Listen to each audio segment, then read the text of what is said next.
Good, good morning, everyone. Welcome back to another online session from the Rivers of Life Festival that we are running at the Azim Premji University.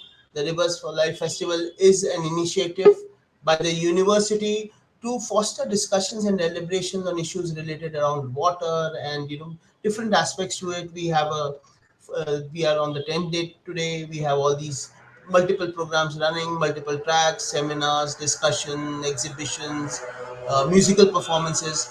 And one of the important aspects is also to talk about various aspects to all these digital online mediums so that we can reach out to a much larger and wider audience. So today we are here in a very interesting discussion talking about different aspects of how water plays a very important critical role in our life, and most importantly, bringing the youth and the voice of the youth into this whole discussion about most of the discussion that we have on rivers related to water conservation and everything is largely relegated to experts and everything. But now we have a much wider canvas of different talking about different youth, talking about from different parts of the country, talking about various aspects about water conservation. So without much ado, let me hand over this this interesting uh, engagement that we have today to my co-host Neha Khandekar, who's from the Indian Youth Water Network. Through this initiative, they are they're concerned about earlier career Indian scholars and practitioners who are member of the collective. They have come together to work on the current paradigm in science and practice of water in India. So just a couple of things. If you have any questions or queries or comments, just put them into the live chat box, and possibly towards the end of the program we will have we'll take them up. There's a whole bevy of people joining us, and you can just see them right now, and you'll hear them over the next an hour and a half. So I hope we have a very interesting session. Over to you, Neha. Thank you, Shashwat. So I am joined also by Divya. We both are co-hosts for this session. And good morning, everyone. Thank you very much for joining us together on this discussion. I am Neha Khandekar, as Shashwat kindly introduced, an interdisciplinary researcher and professional who has been studying rivers in India, and I am motivated to enhance engagement across disciplines to be able to advance science and practice of water in India. And along with all the colleagues here, with this motivation, we co-founded IYWN. Hello, everyone, and I'm Divya Sharma, a mother, a climate professional, and now an educator, exploring decision science, social ecological systems, and climate change. And together, along with all the colleagues and friends who have joined us online on YouTube, we welcome you to this session on connecting to break silos in science and practice of water space in India, organized by Indian Youth Water Network Collective at the Rivers of Life Festival being held at Azim Premji University, Bangalore. While we are here to celebrate rivers in India, let us not forget the current status quo and grim picture that the health and rights of rivers are at. As Vishwanath, or some of us popularly know him as Zen Rainman on social media, from Bangalore, rightly pointed at some point in the festival during his presence, that we are both celebrating and mourning rivers. The current state of affairs in water management and governance in India is so grim, uh, maybe because somewhere there is disconnect among everyone trying to understand rivers in India. Looking at problems through single lenses or concepts laden with colonial hangovers, such as physics based models, volumetric and metric measurements, command and control approaches, the ideas of regulators, has often been perhaps the root cause of the state of river and other water bodies in India today. So, some of us concerned scholars met in a conference in Bangalore in the winter of 2019 to try to bridge these gaps. And this is how Indian Youth Water Network, or IYWN, was born. Um, We resonate with the vision of breaking silos by connecting, listening, and learning from each other while we have respect for each other's viewpoint. As individuals and as a network, we want to go beyond our own boundaries to truly seek knowledge in the spirit of problematization and problem solving. This is where we believe engagement with different disciplines become important. We at IYWN truly believe in interdisciplinarity, inclusion, compassion, team sciences, collaboration, and demystifying the science communication for each other and for non-scientific community, for adequately and holistically defining the problem before even seeking to solve them. Right. Aspects of socio-hydrology, or in simple languages, science of water society, can perhaps be redefined for Indian context by bringing in lenses of knowledge co-production, praxis, coloniality, and through our own respective detailed case study research work using social sciences methods across diverse geographies and lenses in India. Reflecting on siloed thinking due to hegemony or dominance of fewer knowledge forms over others, we have often battled with these questions, perhaps, and it's important maybe to ask these questions, especially for those of us who have engaged on the field for studying socio-cultural aspects or socio-political aspects, which are who is the audience for this science and how is this relevant for the residents of the region? For whom is this research being conducted and for whom is this useful? Whose knowledge counts and whose voices are marginalized? Landscapes are rapidly evolving, and archiving the changes become crucial. Ethnographers, historians, anthropologists, and social sciences record these changes painstakingly, and therefore we think that it's important to involve them in the current paradigm of water science and policy, and not merely for tokenism, but as contributors of important worldviews. Pain of seeking answers to these questions have led us to come together and deliberate on these concerns. Problems are complex and require interdisciplinary engagement in water space in India, currently dominated by engineering, hydrology, and economics. For achieving radical collaboration, we have time and again met and reflected on what should be our principles and values. These apply not just to nurture space like IYWN, but any collaborative effort, volunteering led initiative, or collective we may want to nurture in future for serving rivers or studying water. Like any institution, IYWN also runs on certain values, goals, visions, and structural forms. We have conducted thoughtful, reflective exercises, conversations around institutional structure, and we invite you to reflect together with us on following our vision and values. We believe that in gentle way you can shake the world. Our core values are cultivating authenticity, fearlessness, and reflexiveness, growth mindset, and moving slowly to create ripple effects. We have also deliberated on what it might take to envision a different kind of space, let's just say from the existing rigid bureaucratic institutions that maybe we have borrowed from colonial past. We have made conscious effort at IYWN to not give it a rigid structure.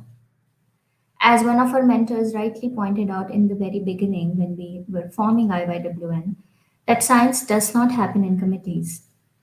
Based on above principles and values, we have kept it largely fluid, adaptable, transformative, and an organic space with scope for spontaneity, creativity, and as a fertile ground of ideas, which perhaps can spark mobilization now or in the near future.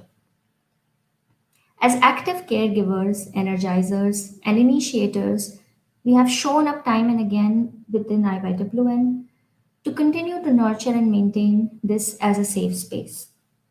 For us to drop our guards and truly engage in the spirit of learning and pushing each other sometimes out of our comfort zones, to truly engage and out of our comfort zones to truly engage with each other and learn sometimes a new disciplinary language or a new knowledge form.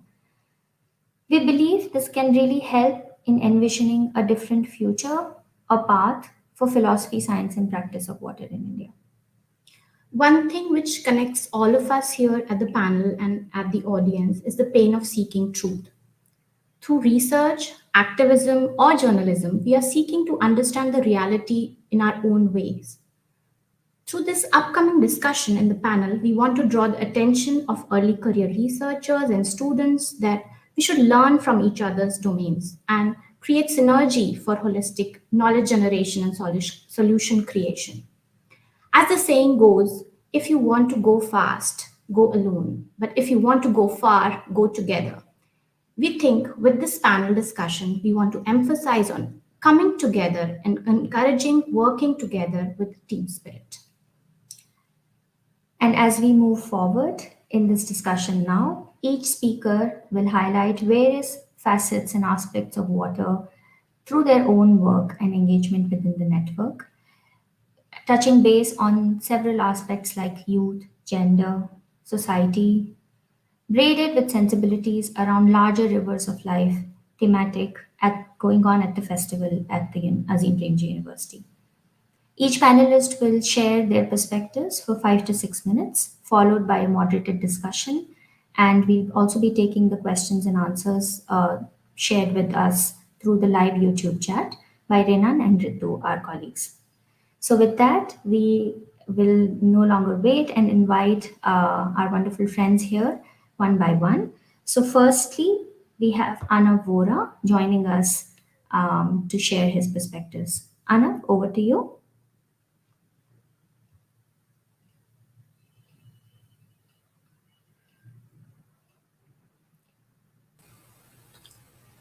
Hello, everyone.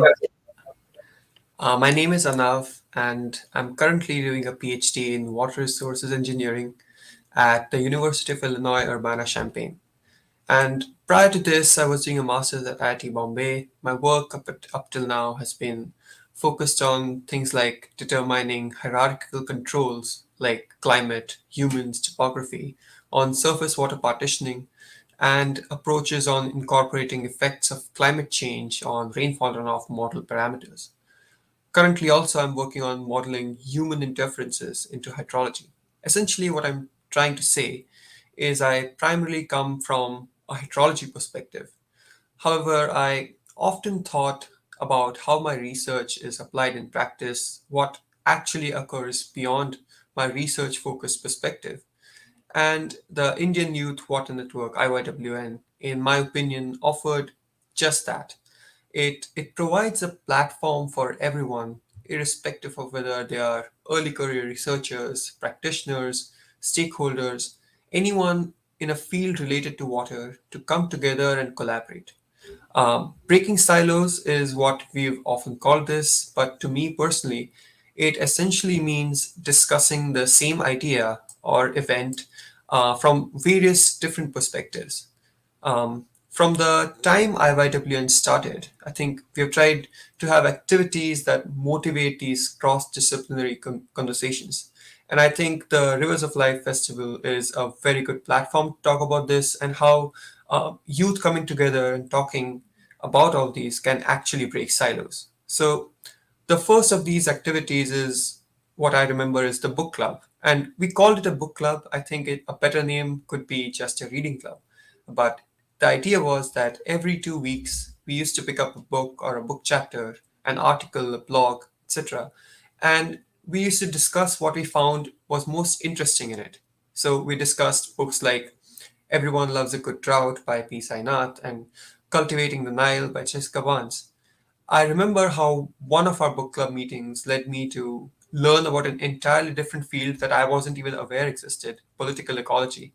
In fact, that very discussion led to three of us writing a book review on it, um, on one of those books that we discussed. And this is just one example of how people from different areas of research, not I'm talking about not even practitioners, but just research itself, can learn from each other by discussing the same topic, a book in this case.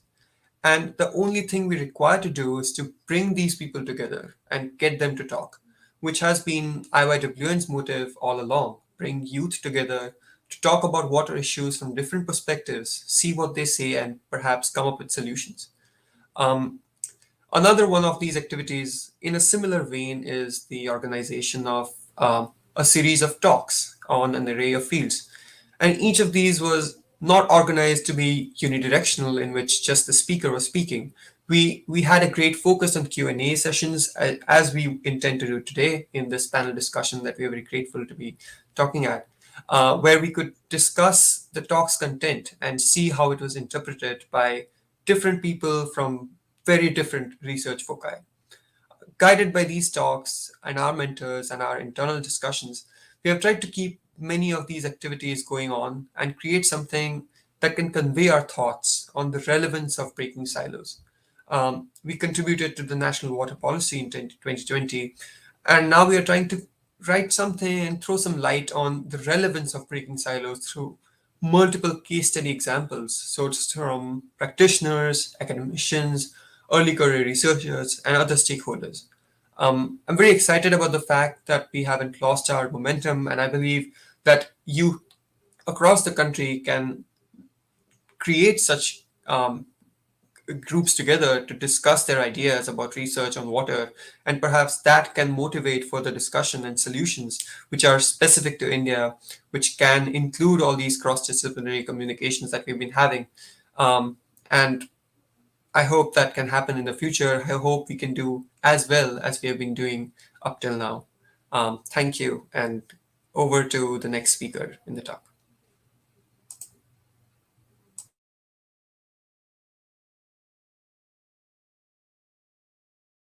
I think that's Ivina.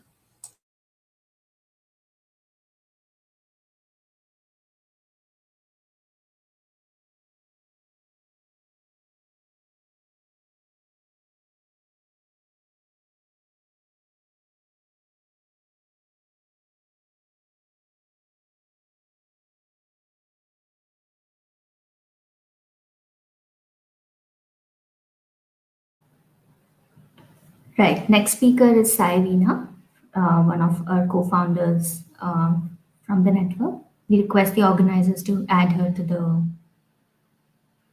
the presentation.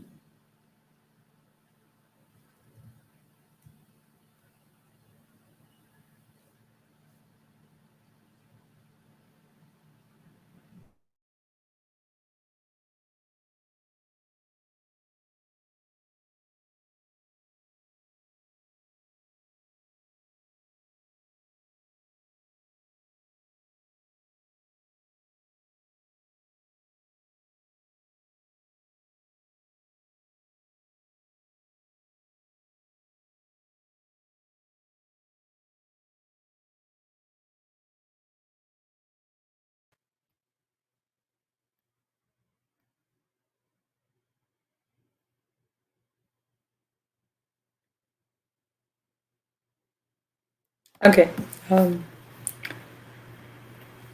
Good morning, all.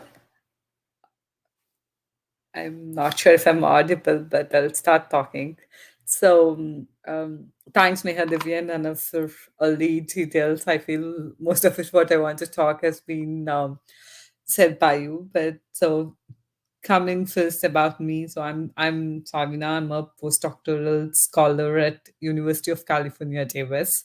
My research background is on multiple aspects related to hydrology, I would say. So as part of my undergraduate thesis, I worked on urban flood hydrology, which I continue to work on it. And as part of my PhD thesis, I've worked on mostly on the interbasin water transfers, like combining two rivers on on analyzing different aspects of transferring water from one basin to the other basin.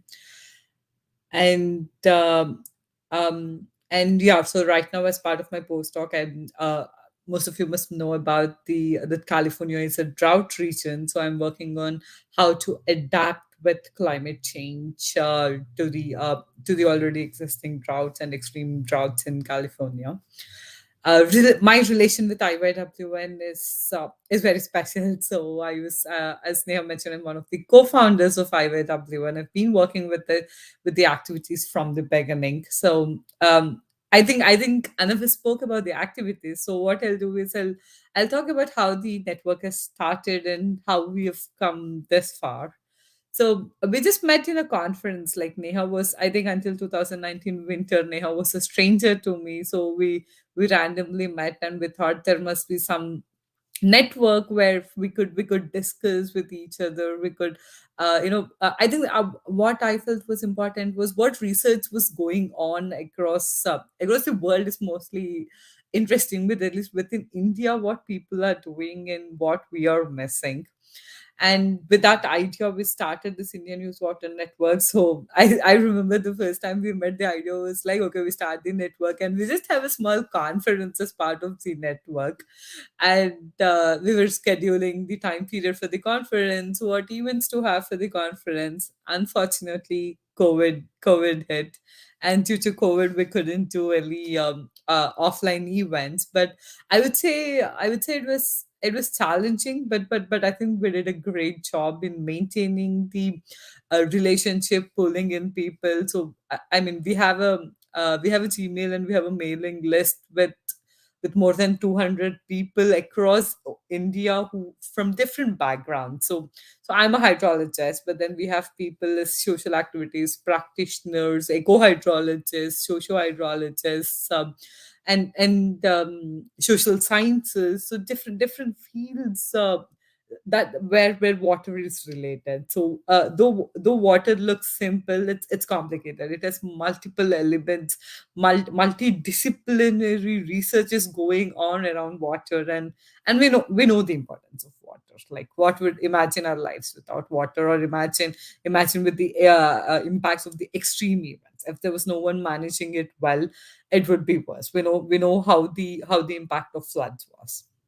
So yeah, so that is how. And then we started with the online event. So we dropped the idea of having an offline meeting or a conference, but then we started doing online events. We started talk series, we started meeting through Zoom. We created a Slack channel, we have WhatsApp groups based on, sometimes based on themes. And then we started discussing more. We got to know each other. See, one thing is to get to know about the work we are doing, but I think the another important thing is get to know about the people in it. So I think the entire community who was part of the network built some relations. When we say what is the main reason you want to go to a conference, most of their answers would be networking. And the Indian Youth Water Network is a place where you get networking. You get to know many people through different meetings that's organized. And we have podcasts, we have a website with all the details of the events going on. And yeah, now that all of you are listening to us, I think if you want to join the network, you can go to our website link, and then there's a form where you can just send us in quick email, and we can add you to our network, and you can get to know about the events that are happening within the network. So yeah, so being a hydrologist, through IYWN, I got to know about the different perspectives on a decision related to water resources, other than what I'm researching on.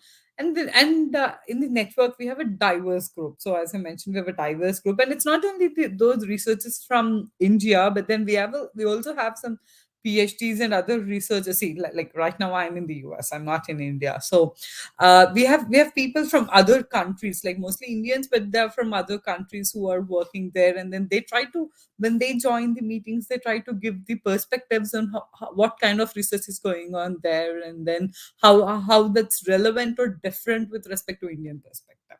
The way the water is managed varies country to country, state to state, and there are multiple factors. So how would people do it is something you get to know through this network. And yeah, another important aspect I would say is inspiring mentors. See, there are mentors for our network where somebody I would think, like, 10, 20 years down the line, and like I look up to them. Like, that is what I want to be. But then such people are our mentors, whose papers I must have read them, but then I've never spoke to them.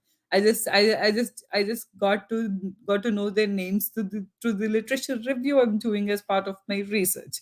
But now, like, through this network, I can get to contact them, like when they're giving some talk series or when they're trying to guide our activities.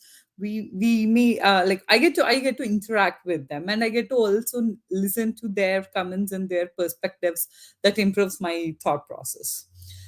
So yeah, though, and though I had a few collaborations in the past, I would say this is the larger group, like larger group or diverse group. Generally, the research collaborations you have would be something in the same field of research you have been doing.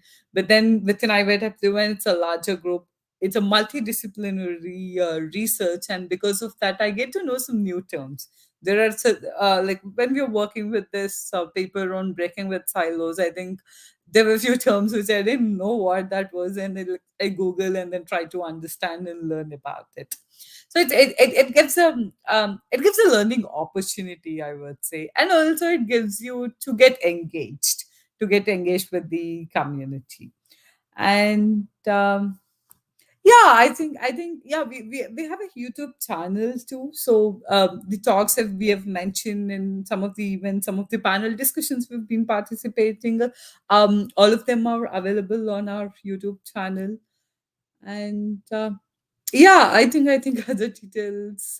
Yeah, we've like Anav and Neha have spoken the other details. So yeah, I like to conclude. It's like I'm glad to be part of the network, and I hope the network activities continue in the future. And we look forward to increase the network. Thank you. I pass on to my next speaker. Thank you very much, Saivina, for firstly you and Anna joining all the way, despite The time difference, the time yeah. differences. Yeah. Um, Thank you for also for your talk. So nextly, Rashmi Kulranjan, who's also been associated with the network from the beginning with us. Um, I invite her to join. Rashmi, over to you. Yes, thanks Neha for the introduction.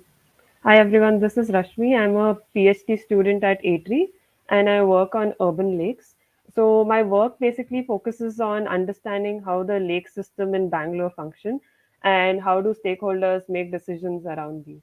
And I joined IYWN back in 2020 as a volunteer and was involved in various activities. Some of it was either to do with handling social media accounts or organizing the talk series, which Saivina and Anna were mentioning, where we would invite subject experts to come and share their insights on a subject, which was a great opportunity for us also to interact with these experts who we would, like Saivina mentioned, normally not get an opportunity to interact with. And I think over the years, through my work, I started realizing that issues around water are so complex and involve multi stakeholders with so many different values, like Neha was mentioning. But the solutions that are found for these problems are often worked on by individual experts in isolation, not as a collaboration, what IYWN usually looks for. So, for example, in my work, where I look at lakes as a system, there are multiple stakeholders who derive different benefits from these, and they have different values in managing these lakes. So, what we look at it as saying that when a system like this requires so many stakeholders and have so many different values, we cannot come up with solutions based on a knowledge specific to one specific field, and for finding solutions to such problems and interdisciplinary knowledge becomes very important. So I think as a platform, IYWN has also helped me structure this idea, because through my interactions, I've come to like through the events in IYWN, I've come to connect with so many people working on something or the other to do with water, and I realized that even within the broader topic of water, each of us have such specific and varied areas of work. Uh, that we usually do not talk about. So, a space like this has allowed us to come together and discuss these specific topics and give our own different perspective on problems to understand them better and differently from our usual understanding. And I feel like a place like IYWN, or an opportunity for interaction which IYWN provides, is really important for the youth, especially since most of us are early career professionals who are still like building a knowledge base, or still like developing the way of thinking. I think getting this interdisciplinary way or multidisciplinary way of thinking becomes really important to come up with better solutions for problems. And I think each of us, as a youth, I would say, we would see different people working effortlessly on different topics. For example, you see some people working on environmental aspects, environmental movements, or finding engineering solutions, or even working with the local communities. And I think at this stage, if the youth starts getting involved in more interdisciplinary work or interdisciplinary thinking in finding solutions, it opens up a lot more doors for us.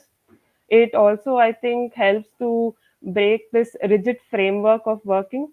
Um, like I would say, working in not even just separate topics, working also each sector working in isolation. For example, you wouldn't usually see a researcher work with a corporate person, or work with a development sector person. And I think IYWN and other networks like these who believe in interdisciplinary thinking sort of try to break this barrier and make provide a platform for better understanding of many more problems. So I think, yeah, I'm looking forward to more youth to join a network like this and be involved. And we have, like Anav and Saivina were mentioning, a lot of activities lined up. And I think we need volunteers to come up and start getting involved in that. So yeah, thank you. Right. Thank you very much, Rashmi, for also relating it to your own work around Bangalore Lakes and your own PhD. That was really interesting to hear. So nextly, we have Renan, who has also been painstakingly involved with us from the beginning. And after her would be Satviki, who is a new member, but also very enthusiastic and has been at it with us in our efforts. So firstly, I'd invite Renan. Thank you, Renan. Over to you. Hi, I hope you can hear me. Uh, so I think I have done. I think this will be my second or third presentation that I'm doing with Indian Youth Water Network since we began in during COVID times. Unfortunately, our launch was also, I think, online. So last week was the first time we met in person. I think that also marked one aspect of how long we've been at it, and we could eventually make it in person. I think I would like to focus on three things for my short presentation. First, I would present the need, why I think there is a need for such a network, and why there is a value in the network. What value I see in the network, and what value I also feel others could see in the network. I would also talk about some of the opportunities that I have been a part of through the network, or being a member of the network, and how it stretched out. And lastly, also reflecting on what we need as a network, and what more we can do as a network. For my work, I'm a PhD student at ITRI, and I work on domestic water scarcity in urban mountain towns.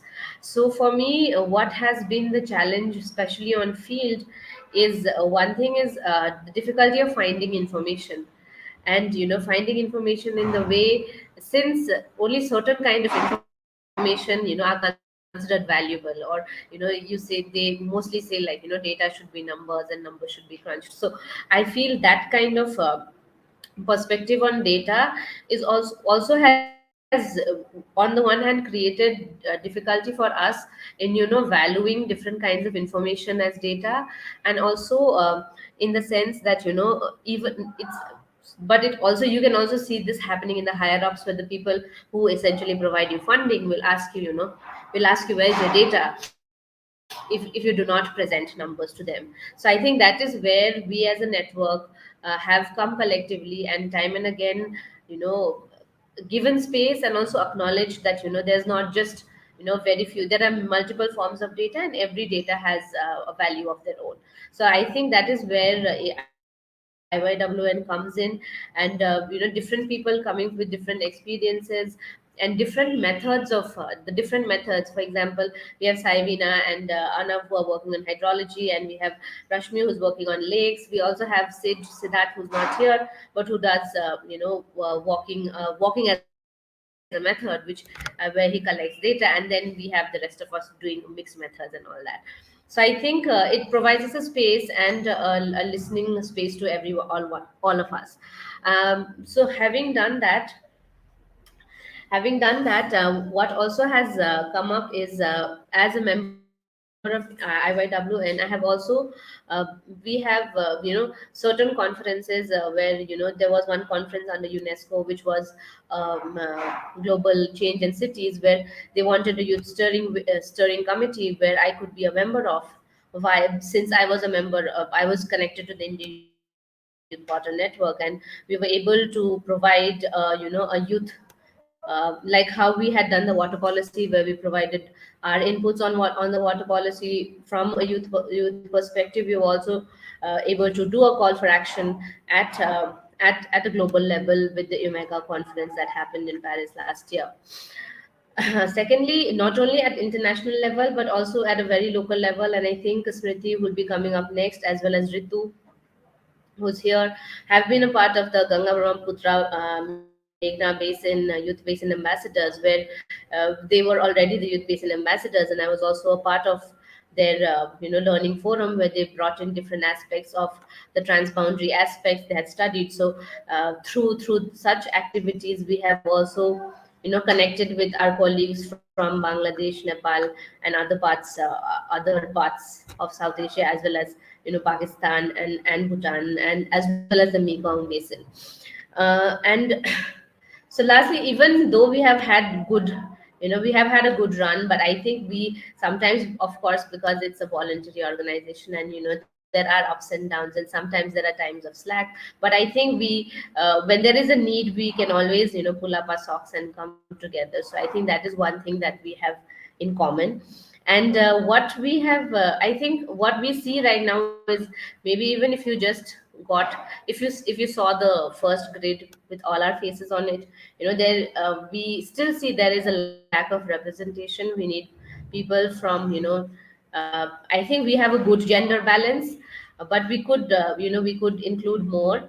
And especially what we feel we are actively lacking in is communities from the field, or youths from the field who work with us on the field.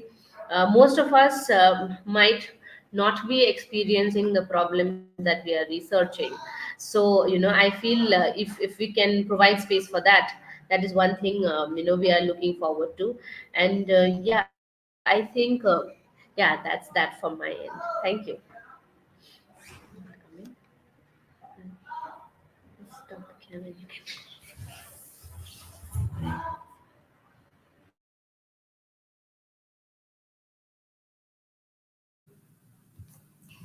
Right. Thank you, Renan. And it's important that we are also aware and, like we said, reflective and aware of our challenges and shortcomings as well. Like you said, there is a lack of representation still. Nextly, we have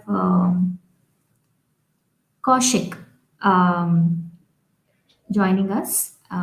He will share his presentation as well that you have put that is Sure, I'm just running. over to you.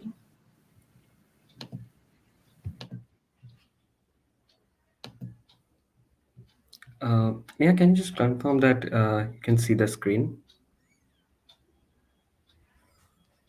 Am I audible? Am I Yes. audible? Okay. Yeah, yeah. You can see the screen? Yes. Okay, great. Thank you. Thank you very much. My name is Kaushik Ghosh. I'm an assistant professor in the Department of Geography, Vidyasagar University. So I'm also a member of IYWN, and I joined on 2020. And through multiple brainstorming that we had, and definitely will be in future, so I have understood the water management is a very uh, diversified thing even in practice across India till a date. And I try to see through the same in through time scale, multiple time scale through history, and it is just an outcome of our brainstorming discussions.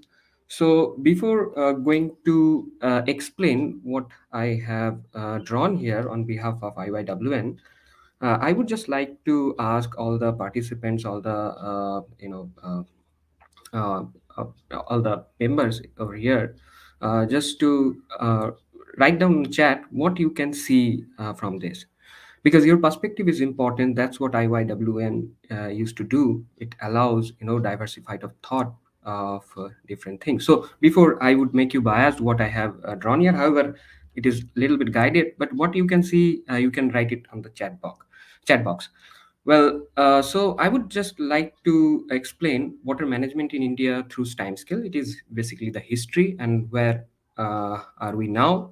So in pre-colonial ancient India, we have seen diversity in practices. So before that, I would just like to mention, as it seems to be river, yes, definitely it is first the river is managed, as India is the river of land. So it is mostly the river and land interactions that build our cultures, our social practices, and definitely our knowledge system. So in pre-colonial periods, I have divided into different dashed line, and I have indicated multiple arrows. These arrows indicates multiple approaches and different whatever you can say. These are islands, bars, or boulders, whatever you say. These are basically is the diversity. Okay, diversity in practice, diversity in social cultural system, diversity in river landform itself, river bars, river islands, floodplains, whatever. So you can see here, so these are the diversified things. So what was our practice in the past, as Drowned and Damned, a book written by Rohan D'Souza, he mentions that our practice was mainly flood dependent.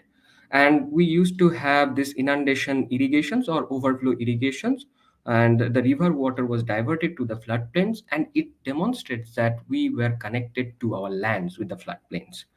Similarly, the water practice in the ancient period was mostly uh, life and livelihoods dependence. Agriculture was the only options, the fishing, the boating. So we are all dependent upon the rivers, not controlling the rivers.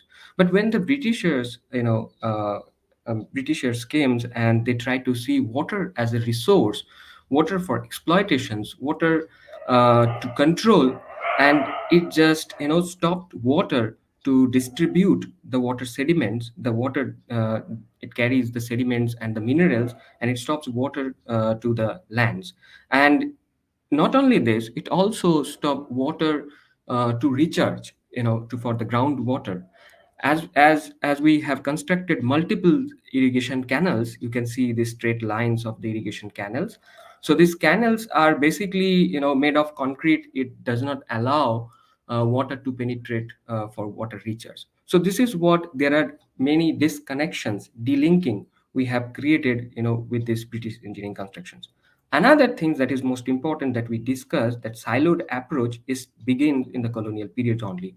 We can see that multiple arrows in the pre-colonial periods becomes a single arrows, that is a single approach, probably Eurocentric engineering practice, that river need to be controlled. However, we never believes, and suddenly the river becomes sorrows. Okay, so now it is flood vulnerables. We make it. We used to read in geography text that Egypt is the gift of Nile, but in case of India, many rivers become sorrow. So probably we converted these irrigations to more, flood vulnerable systems, and the same system carry forward in the post-colonial periods. So I would cite one example. When Britishers were leaving India, they tried to partition the land, but it is not the partitioning of the lands, but also the rivers and the water. So it creates another problems is the transboundary issues, the transboundary conflict, the water conflicts. So we have experienced Indus Water Treaty in 1960s, the Ganga Water Treaty in 1996. So the same partitioning mentality carry forward in post-colonial periods, where we have our treaty in 1960s that is basically partitioning of the river basin of Indus water, eastern flowing rivers, western flowing rivers. I'm not going into the details. In 1996, in case of Ganga Water Treaty, we divided the water in the name of equitable sharing. 50% water would go to downstream Bangladesh, and 50% of the water would remain with India. So again, this partitioning attitude with the water. Similarly, a case study we mentioned, discussed in the IYWN and a broader network of the Tista water sharing between India and Bangladesh. It is still, the water treaty is under process, and we are still following the same old colonial practice that water need to be divided. How much water would the downstream would get? How much water would the upstream would get? This is what the matter of discussions. But we forgot to discuss about the environmental flow concern, the ecosystem services that the river provides, the riparian communities that depends upon that rivers, the stakeholders, other stakeholders. The only stakeholders are the engineers and the policy makers, supported by the politicians, but no one discussing about this. And the most important, the sediment, that hardly redistributed, that hardly managed, that hardly discussed during this treaty making process. So now we are probably talking about decolonizing science, when after this post-colonial experiences, probably the bad experiences, I must say. So here IYWN lies in the future. We are expecting, more diversity. We are accepting diversity. During brainstorming, we accepted all the approaches, whether they are activist, whether they are not native English speaker, they are not, good in English, whatever, means they allowed, means to talk about their perceptions, their understanding. This is how the multiple approaches. We are expecting again the ancient water management practice would be seen in the future, along with the advanced technologies like artificial intelligence, hydrological modeling, and the advanced knowledge with the past knowledge. And we would, carry forward with this IYWN. So thank you very much. This is what my brief presentations, and try to mimic the same introductions that probably Neha and Divya mentioned. So this is what the IYWN is doing. It is my perspective and our perspectives presenting before you. Thank you. If you have any comments, please share. Right. Thank you very much, Kaushik, firstly, for that very creatively done graphic. Yeah. It was really engaging for all of us. And you also drew a lot of important parallels. We'll take them upon in the moderated discussion later. I'd like to invite our next speaker, Somil, who has been involved with us for an ongoing brainstorming exercise with a lot of the aspects of which Kaushik touched upon. So over to you, Somil. Thank you, Neha. Thank you, Divya, for my introduction. Can you hear me? Am I audible? So I'll go to my presentation. Is it visible to everyone, my presentation? Okay. Yes, we So, can see. yeah. So good morning, everyone. My name is Somil Sarkar. I'm an assistant professor at Department of Earth and Environmental Sciences, ISER Bhopal.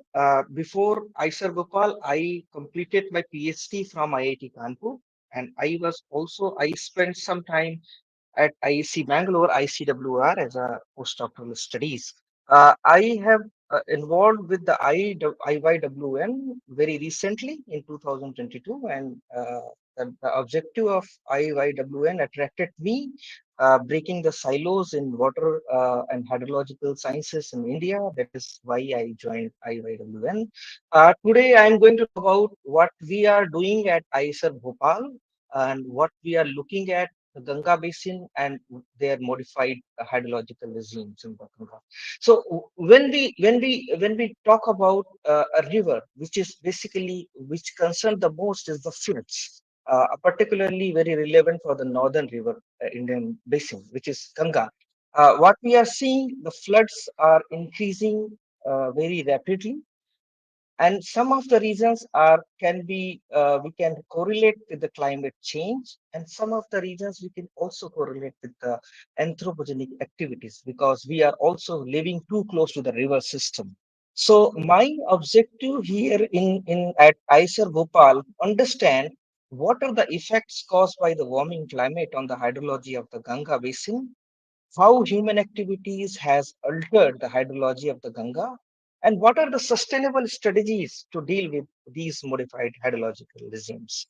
So we started with looking at the literature review, and we found out that the floods and the extreme climatic events are increasing very rapidly after 2000, and we have seen several high magnitude events, which is we can say Josimat, and very recently Josimat, and we in 2013 the Kedarnath event.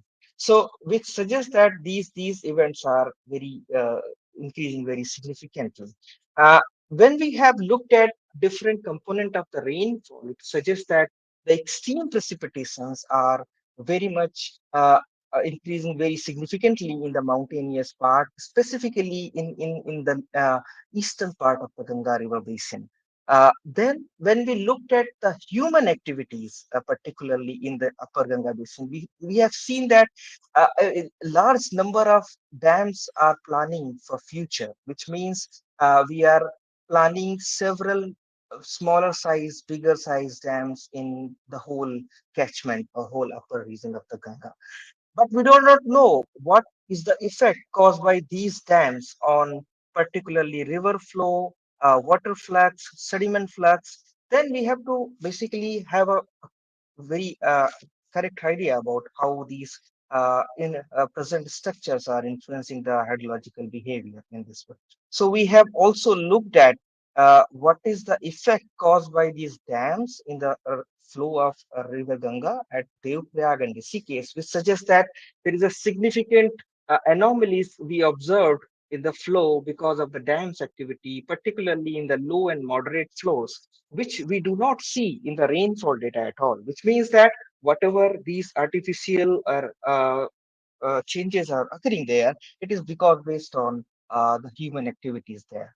Uh, so the what are the effect caused by the changing climates on the hydrology of the Ganga basin? So what we have seen so far, based on the data analysis, based on the whatever data we have in rainfall, it suggests that yes, the climate is changing post 1980s. If you see, and also the peak magnitude of flows are also increasing. At the same time, we have also observed the anthropogenic also changing the river behavior, river profile. Not only the water flux, it is also influencing the sediment flux. A lot of sediment load are getting deposited in the reservoir. So this is also creating a sort of problem, reducing the capacity of reservoir and also creating a lot of upstream flooding condition in the upstream in the upper Ganga basin. So what are the sustainable strategies to deal with these modified hydrological groups?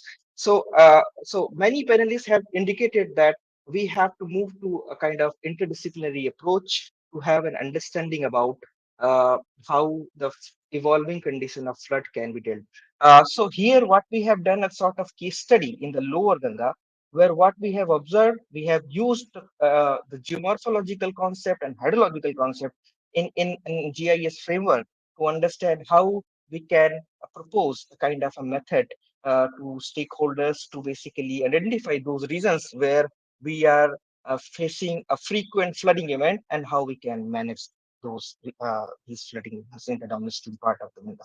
Same approach can be applied in many part of the river basin in Indian system.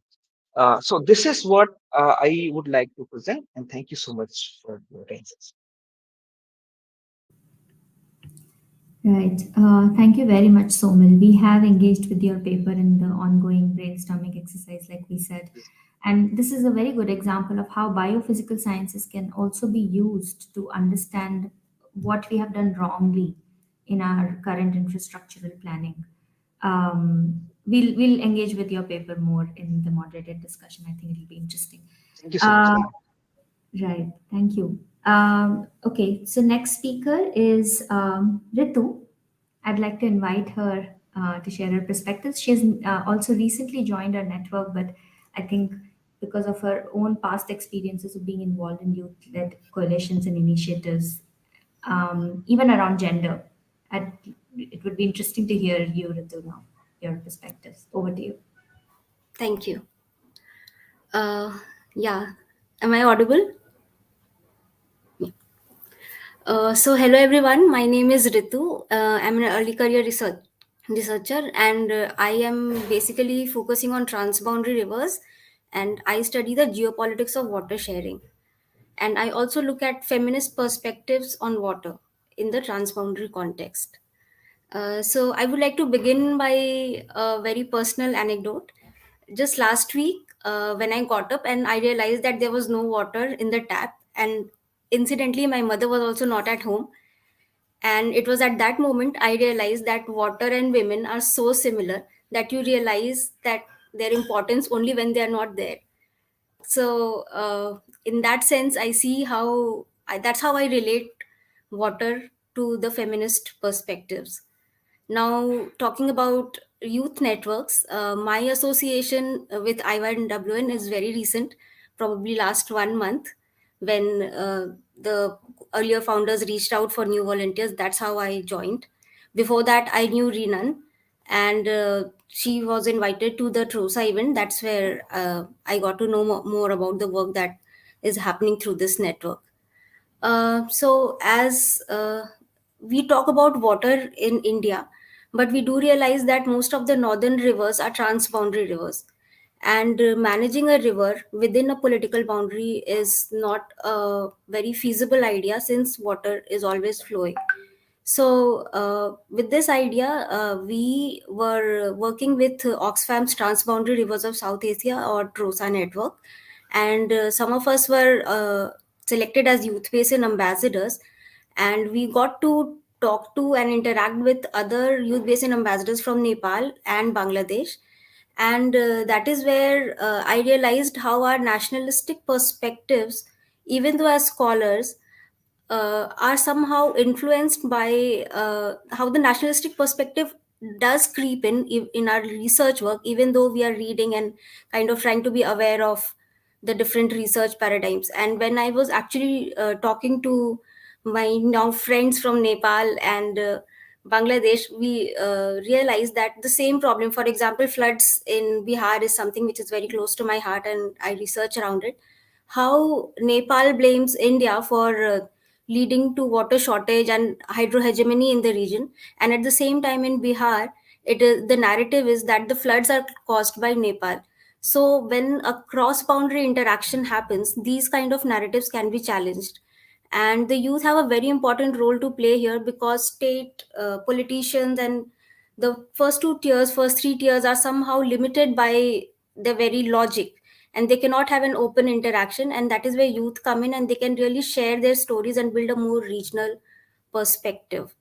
uh, this is the idea that I would like to bring in, that we are the Indian Youth Network, but we also can expand sometime in the future and become a regional youth network, because water is so much about the river basin more than the political country that we belong to. Yeah, thank you.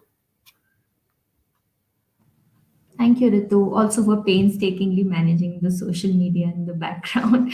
And yeah, thank you for sharing your perspectives around caregiving roles and drawing these very interesting parallels. Next, we have Smriti, who has also recently joined us in the network. And thank you very much for both of you actually to join us and so motivatingly taking our initiatives forward. And with Smriti's own work in her organization, we have also gotten a lot of inspiration and motivation to reflect on our own initiatives, and the ideas of caregivers, etc., have come through engagement with her. So, Smriti, over to you. Please share your perspectives. Thank you. Thank you to the organizers and IYWN. Yes, like Neha mentioned, I've recently joined IYWN, and probably in this list of speakers have had the least sort of interaction with water and water systems. But it's something that draws me, and like Ritu said, it's there are different things that can connect to it, but not having it is an important perspective to bring in. So I have a background in environmental sciences and climate studies. I currently work at the Socrates Foundation for Collective Wisdom as a program associate, so in the urban systems lab. So in urban systems, we are looking at how we can imagine a flourishing city in the era of climate change. And um, obviously water is an important aspect of it. So even when I was starting my job and I said I was interested in water, they said, okay, let's see how we can bring in water. So for me, this is very exciting that we're having these conversations and that I'm able to collaborate and bring in IYWN and Socrates together to do things, and I can see how we can take this forward in other initiatives which might be more city or ward scale. So for me, the importance of a network such as IYWN and I what it enables is just exploring the opportunity that there is so much that can be done. So I often talk. I've spoken about this before with friends and colleagues here, that often when you're in a biology, in an environmental sciences program, the people who are there, students who come in from often an angle of, okay, can I explore forests, let's go into conservation, let's go into wildlife, and there's a whole fascination, and rightly so, of the natural environment that comes in, which explores people or pushes people to take up these studies.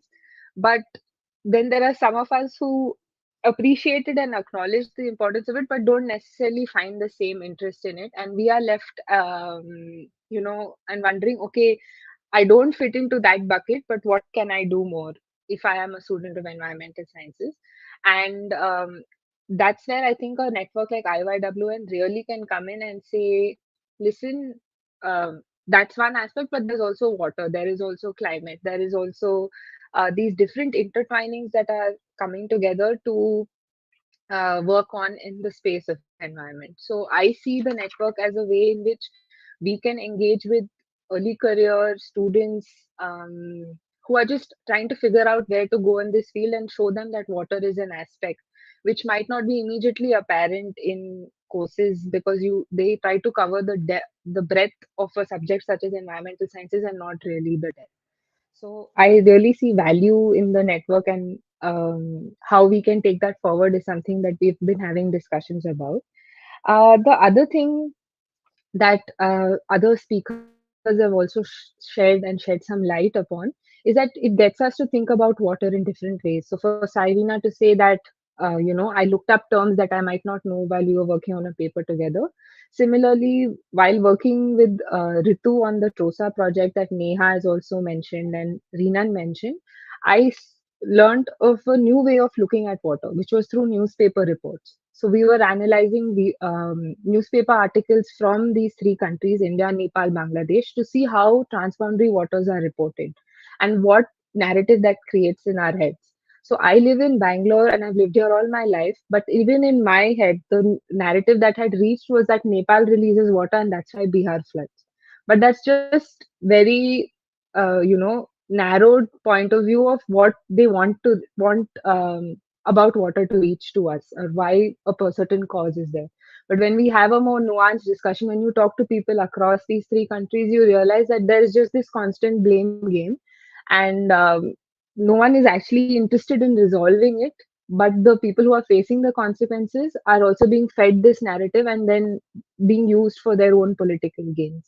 So just what networks like these allow us to do is explore water and see it from angles we might not have seen before, just because of perspective, just because being in a room with different people brings out um, a new idea that we could take forward. Lastly, what IYWN also allows for, and I think is something that we can take forward, is explore new things that we might not immediately associate with water. Especially that's where again youth can come in, and it could be with school students, it could be with college students, or even more advanced researchers, of bringing in aspects like which might have been mostly in the social domain, for example, caste, for example, mental health. So if we bring in these angles with water, because they are interrelated, right? Consuming enough water is, now we have a joke on social media, stay hydrated or whatever, but it's true. But who has access to water to stay hydrated, clean, drinkable water, is a very pertinent question we should be asking ourselves. So, or spending time near water bodies is said to be useful for our mental health. But do we have access to these spaces? Are they clean enough? Are they healthy enough? So, bringing in those things which can help bridge this gap between so-called regular citizens and researchers and practitioners, on, okay, you're doing hydrology, you're trying to understand how a river flows, how does that affect me? If that was a question somebody asked to me, I think aspects like mental health, like saying this is how society has grown and developed and who has access to what because of reasons like class and caste, can become the bridging points in which we get people to think more about water and where they're getting it and how they're getting it. Lastly, because I come from a climate background, I think I'm sure all of the speakers here are aware, but it didn't come up, so I want to bring it out that with climate change, our uncertainty around water is only going to increase. And what it means for floods, what it means for water resources, what it means for our food is all in a big question mark. So it becomes more and more important to build this sort of grammar where we get people to start thinking in those terms of water, of climate, of how these things might change. And it will have to be a bottom up movement, because there are certain powers who are, claiming to be the ones who will help us solve these issues, but really don't are only working in their self interest. So for me, I think the network allows for all of these conversations to happen, and if we can continue them and take them forward to reach as many people as possible, we've really done our job well. So thank you for this opportunity. Thank you very much, Smriti. That was really inspiring. And for both you and Ritu for also sharing new ideas of initiating a regional network and school chapters for IYWN and what it means to also draw sensibilities of mental health, trauma for not just us connecting with the rivers, but also, say, residents in the areas where we are doing mindless infrastructure because of our own lack of sensibilities and what kind of trauma it causes and grief it causes at that end. With that, Satviki, I'd like to invite you now to share your perspectives. Over to you.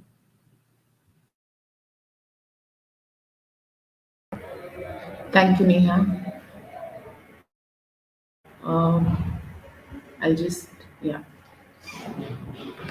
So, hello, my name is Satviki, and I'm currently doing a second master's in conservation practice at ITRI. Previously, I was working in Odisha with the Millet Mission and in Madhya Pradesh on participatory groundwater management. I will be sharing a little bit about my work in MP. In MP, I was working in the Nimad region between the Vindhyan and the Satpura ranges with the tribal communities. My work in MP included collecting various forms of groundwater level, rain, and water quality data, collating and disseminating the data obtained from the field with the local communities. What we tried to achieve through our program was involving the local communities, especially women and the youth, in the process of data collection. We often took the collected data back into the field using simple visual representations such as graphs and pie charts. For long lasting impact, we also used wall paintings as a manner of disseminating information. In my opinion, it is important to engage women and young people in the process of data collection and dissemination. The exercise of involving women and youth in the process of data collection not only leads to greater ownership of the data by the community, but also greater participation in decision making around the resources being discussed. Such exercises help in democratizing the data collection process while also ensuring more meaningful engagement when we take this data back to the community. When knowledge is co created in this manner, it gains greater acceptance among the community. The world is progressively becoming more about big data, but this data is meaningless if it does not reach its target audience in an enriching manner. Platforms such as IYWN provide a space for youth engagement and knowledge creation. Not only that, but it also acts as a platform for knowledge sharing and exchange among young change makers. Spaces like IYWN are important to push for democratizing data collection and dissemination and engaging the youth in burning questions about water issues. What I have gained as a member of the IYWN community is a broad space to ideate and exchange knowledge while also learning and growing with the members of the community. As a young, both in experience and membership to the network, I look forward to critical engagement with varying perspectives around water and the larger socio-economic and political dialogues that emerge when engaging with a fluid subject such as water. Understanding water is not just a reflection of the outside, but also a reflection of our inner worlds and how we connect with the larger world. I would like to end by saying that water can never be seen in isolation and must engage critically with the multitude of disciplines for gaining deeper knowledge about the same. Thank you. Thank you very much, Satviki. That ended on a very interesting note of reflecting on how we understand water from diverse perspectives. I think with this we have covered all of our speakers who joined us today. Thank you very much for to everyone who took time to share their perspectives and prepare these very interesting presentations. I would like to invite now Renan and Ritu for helping us with the moderated discussion, and to the organizers at APU to kindly add all of us to the grid so that we can all Yeah. do the discussion. Can we have all the speakers? Yeah.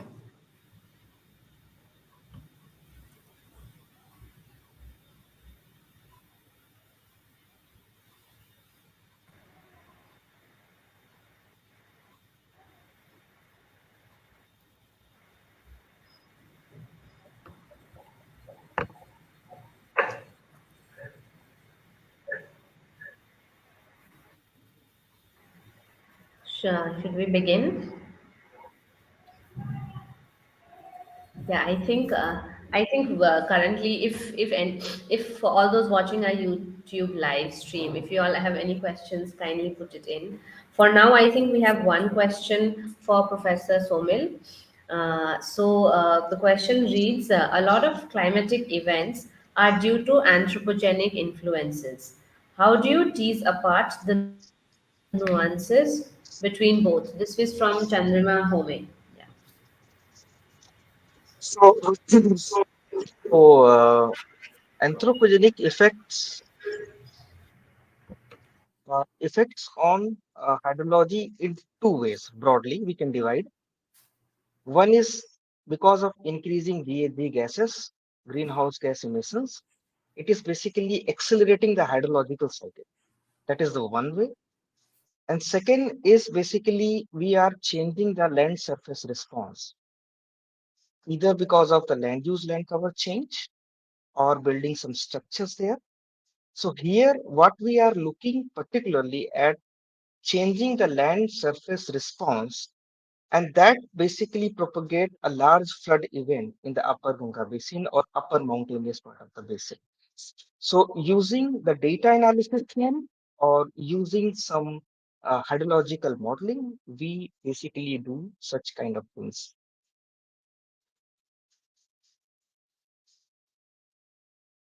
Thank you, Dr. Somil. I hope that answered the question because we can't see that. We'll have to check the YouTube screen what it says. I think maybe because we've been listening to each other a lot, if any one of the others have a question for the other, I think we can go have a few discussions before we move on to the closing. Yeah, if anybody wants to ask somebody else.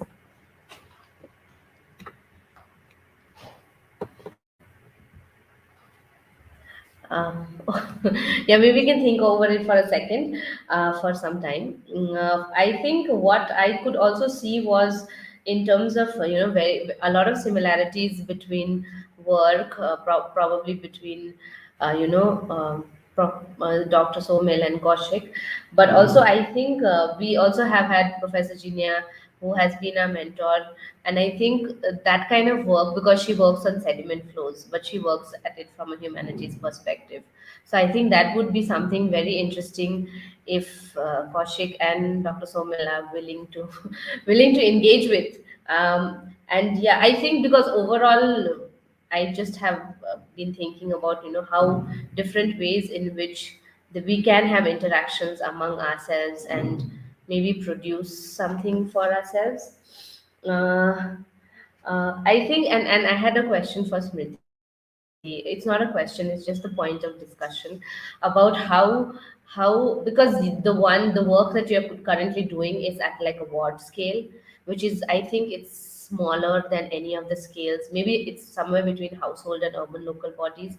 So, what are the difficulties, or what are the opportunities or difficulties that you see working at such a scale? And if you had to do something, say, bridge the gap between, say, a hydrological or a bigger scale to what scale, like how exciting is it? Yeah, can you share something?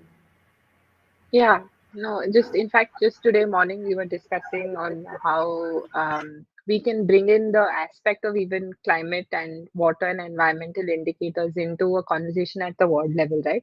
Because it's while people see it every day, they might notice that there has been reduced in flooding, or there's been an increase in flooding, or they notice that groundwater levels are decreasing, or tree cover is reduced. These are observations, but to put it into the perspective of climate can be something we are also trying to figure out. How do we get that conversation going? But just from a hydrology angle or from purely water, when we look at it, you're correctly pointing out that it's very hard to model something at the ward level, like, or have precise numbers and data for a particular ward.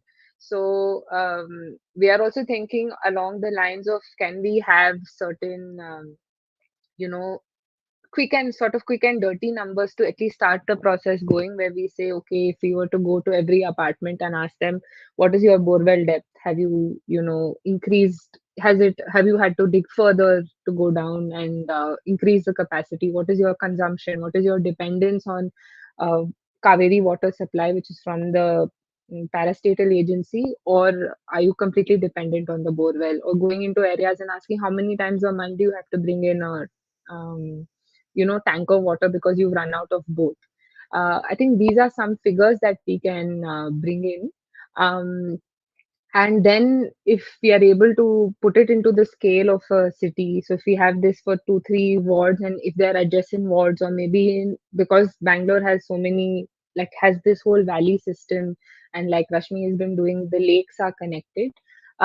If we can do that in different locations in the city along this valley, and we can then map out how things have changed there, I think it would bring out interesting perspectives that otherwise might be missing or lost on an entire city scale. So it's definitely something that excites us, and because, like I said, I don't come from the domain of hydrology as much as I would like to. It would be great if people can reach out and we can brainstorm ideas, because they're always looking for help on how to piece something like this out at this level. At the rural scale, I feel like that's been done more. There are water budgeting exercises, and people know exactly which crop to put what. But if you were to imagine a water budgeting, for example, exercise for a ward, what would that look like? Would be very interesting. So, yeah, please, definitely excites us. And if anyone has ideas, please share. Yeah. Thanks, Stephen, for your Um, question. I have a Thank like question for the panel. So um, Okay. I was just thinking when we were discussing about data is just one kind of data, and there is an inertia to go away from that kind of data, like just one kind of mathematical data and the other narrations and other types of data which can be used in decision making. And there is, I mean, I don't know, there is inertia that we end up taking just one kind of data for policy making or for like larger decision making. So if anybody can reflect on how to break it, like break that inertia, no, that kind of data or that kind of viewpoint is important, okay, we understand, but when it comes to decision making, we are still going back to that mathematical point of view. I don't know why but that is there still. So if like it's open for everyone who can, who just want to like brainstorm in this, or maybe why.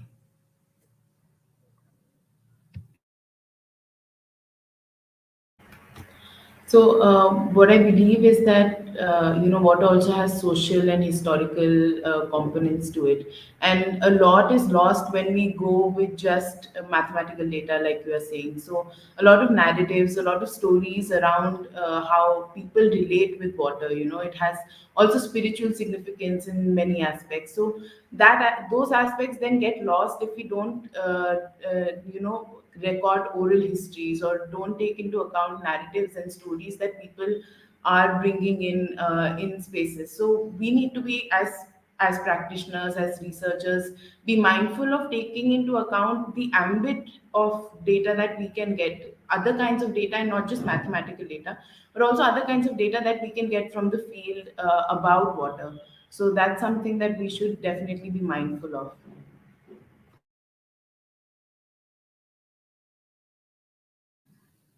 Like what I feel is that maybe we are mindful, but we are still not like able to like get that in decision making.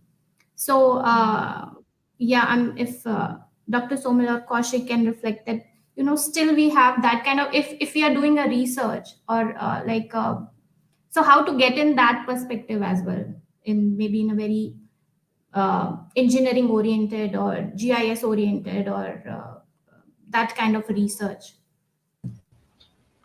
Well, uh, I just would like to say it's just I just when I was started my research, so always say, so where is the data? This is the questions. I worked on the transboundary river basins where data is not available. And if you see the 2013 data dissemination policy by CWC, Central Water Commission, then they have classified in multiple categories, and the most classified is the Indus water river basin, so it's with Pakistan. So, and in case of India Bangladesh is a two tier classified data. So it seems to be the data is more political, okay, but data is looking for more fact based, the fact, what is, even whenever you defend or writing anything, or in policy making, or you are discussing anything, so where is the fact? It has always been asked. The problem and the opportunity with the qualitative data, the first is problem is that it is very diverse. And for the data, as you mentioned, that scientific data is fact is one, okay, just it is true or false. But for the social data, we are talking about the, for example, how you perceive what is climate change. So as I have shown, in the future we are welcoming more diversity, so we need more diversified in the database too. That data does not mean the only data that provided by some organization who is recorded physically, but socially. Yes, I'm same point I'm mentioning, repeating. This is what our generation probably face this problem, and here we are together to breaking these silos. That data does not mean this. Whenever we are presenting, for example, the premier institutes in India, if you are going to present any other engineering department, art science department even, then probably almost all the scientists I'm mentioning, and here scientist means the physical scientist, not the social scientist. So means I'm just saying what is happening. So whenever you say no, I don't believe so, where is the data? So again and again it repeating the where is the data. So data means something, you have to show the facts that is visible and statistically that is true or that is false, whatever is, that a lot of statistics comes. So definitely qualitative data is there, but the problem is with the qualitative data, it is very diverse. But the opportunity is the diversity itself opportunity, we don't consider this. So I hope we have facts, that is physical data, we need to correlate the social data too with this, so we somehow dealing this social and physical aspect. Yeah, please. So I completely agree with Kaushik, what Kaushik has suggested. Uh, Past couple of few years back, we have done a kind of field work in North Indian region. So not only we collected the hydrological data, we have also collected what the farmer thinks there, the uses of groundwater, the uses of different kind of crop management, crop practices, what kind of irrigation practices that they are using there. So lot of other kind of data we have collected, and based on the the whole data set, we come to conclusion that, okay, so this is the reason and this can be the solution for this particular reason. So this is, I'm totally agree, if we are doing some sort of scientific work based on some scientific data, numbers, we should also have sort of social or social representative kind of data set to, to basically have a good model for prediction. Yeah, I would like to add something to this because I've recently done some written a chapter on this. Uh, it's also because of the kind of disciplinary training that we get, the way we are taught right from the school till whatever specific disciplines we take up. We build a particular kind of way of looking at things, and we are taught that that is the ultimate truth. We are never taught to doubt our own convictions, so that is kind of built in the structure of education. It's still probably colonial the way we are learning to learn about knowledge. Yeah. And it came across in a paper that we were doing, and we were looking at how female like we were looking at how it was a question that are women looking at transboundary issues, women scholars looking at it differently, or is it the same? And what we realized is that the difference is based on the discipline that they come from. For example, if somebody comes from an economic uh, geography or an economic perspective, they have a different way of looking at water. For somebody who comes from a technical perspective, they will promote more heavy engineering based solutions. So it's probably the answer somewhere lies in the kind of disciplinary trainings that we are getting, and the solution can also come from modifying and at least acknowledging that any disciplinary training that we are getting has to be more diversified and not just focused on one aspect, the technical or the social.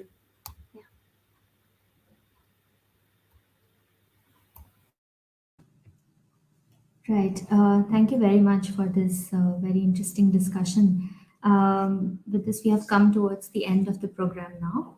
And again, I'd like to thank all the members who made an effort to put this together. Even Lakshman, who could not join us, unfortunately, in this panel, but has done put in a lot of effort in designing posters, etc., along with Rashmi, of course. And to the organizers at APU for firstly giving us the platform and helping us organize this panel today. As a group, we also invite you to join the remaining days at the campus in Bangalore for the Rivers of Life Festival. The university organizers have put together uh, a lot of interesting photo exhibitions, talks, panels, some of which are already available online on their YouTube channel. But also there are many remaining in-person interesting workshops, including our own workshop, which we are going to do on the 15th. So please join us, where we are going to take some of these efforts forward to do an interesting artifact, and through that perhaps break our own silos, I would say, or break our own perceptions. Yeah, I think with that, we would close this panel now. Any parting thoughts? We have 2 more minutes. Even I would like to thank everyone. I think everyone has pitched in and given a very different perspective, and the way we are engaging now also will, I think, take a lot of things forward. So it's not even like connecting. We wanted to like connect at different platforms. So this is again an opportunity, and I would like to invite other people who want to join our network and maybe suggest some other kind of events or anything which we can take forward, because I think it's like a, we want to create that ripple effect so that we can start thinking that okay, there are problems and the solutions are not very easy.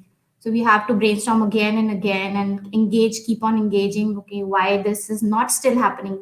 We know, we are aware of few things that okay, this is a problem, but sometimes there is an inertia. Sometimes I don't know how to think about it also, because the way Ritu said that, because we have that kind of like siloed vision already, because we have been trained in a way. So thank you all for bringing up your perspective, and I have learned a lot, and maybe the audience also. Thank you so much. Thank Yeah. you. Bye. Take care. Goodbye. Bye. Thank you all.